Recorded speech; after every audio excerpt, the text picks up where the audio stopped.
शादी से पहले मुझे लगता था कि शायद शादी करके बहुत ज़्यादा आपकी लाइफ बहुत इजी हो जाती है ना, मतलब आपकी लाइफ इतनी इजी हो जाती है कि अभी तो बहुत परेशानी है। अम्मी अगर थोड़ा सा भी काम कर दे कह देती थी तो हम ये कहते थे, अरे यार अम्मी आप कर लेना, भाई अम्मी मुझसे नहीं हो रहा, भाई मैं थक गई ये वो।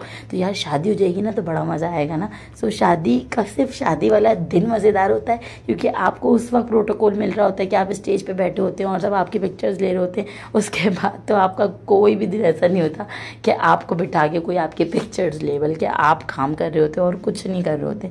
बचपन की बात मुझे याद है कि जब जब मैं मैंगो सीज़न आता था, जब जब ये आम का सीज़न आता था, तो मेरे पापा जो थे ना वो आम जो है ना वो बहुत ज़्यादा लेके आते, मतलब पेटियों के पेटियाँ ख़रीदते थे, उनको बहुत ज़्यादा शौक था।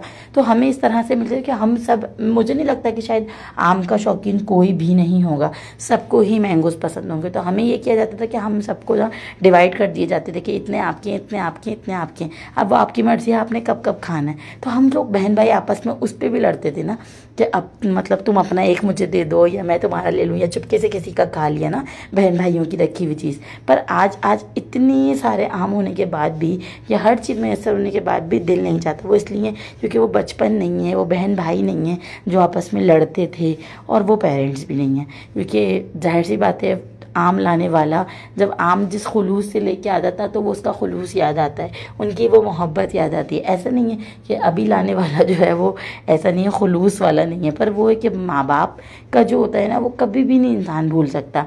तो वो अब याद आता है बचपन की, जब हम लड़ते थे तो अम्मी हमें कहती थी कि जब तुम लोग आपस में एक दूसरे से मिलोगे नहीं ना, जब तुम लोगों की शादियाँ हो जाएंगी तो तब पता चलेगा। तो हम कहते थे अच्छा नहीं, मैं तो तुम्हें याद भी नहीं करूँगी, अच्छा है तुम्हारी शादी हो जाएगी तो सुकून हो जाएगा। आज पता चलता है जब मेरी बड़ी बहन की शादी तो हम लोग कितना रोए थे, कितना ज़्यादा रोए थे। और मैं भी जब मेरी शादी हुई तो मैं अपनी शादी के तकरीबन 1 साल तक इतना रोती थी, इतना रोती थी कि रात के 4-4 बजे अपनी अम्मी से मिलने के लिए जाती थी, और जब तक उनसे मिल के नहीं आ जाती थी तो मैं सुकून नहीं ले पाती थी और मुझे नींद नहीं आती। आज भी मेरी ये रूटीन है कि जब तक मैं अम्मी से बात ना कर लूँ तो मुझे सुकून नहीं आता। कि शायद माँ बाप चीज़ ही ऐसे हैं, जब तक उनकी आवाज़ ना सुन लो ना तब तक आपके दिल को सुकून नहीं आता। ऐसे ही मेरी अम्मी जब वो मेरी बेटी की आवाज़ सुन लेती हैं तो कहती हैं मुझे सुकून सा मिल जाता है। शायद आपको अपनी औलाद से ज़्यादा अपनी औलाद की औलाद प्यारी होती है। ऐसा ही है, जब वो उनसे प्यार करती हैं तो मुझे बहुत अच्छा लगता है, मुझे बुरा नहीं लगता। हाँ, अगर वो इस जगह किसी और को प्यार करती हैं तो यकीनन मुझे जो है वो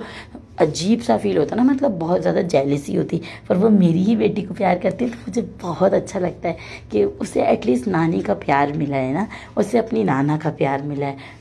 पर नाना भी इस दुनिया में नहीं है, नानी इस दुनिया में, तो अल्लाह उनको लंबी ज़िंदगी दे। तो मैं ये सोचती हूँ कि उनको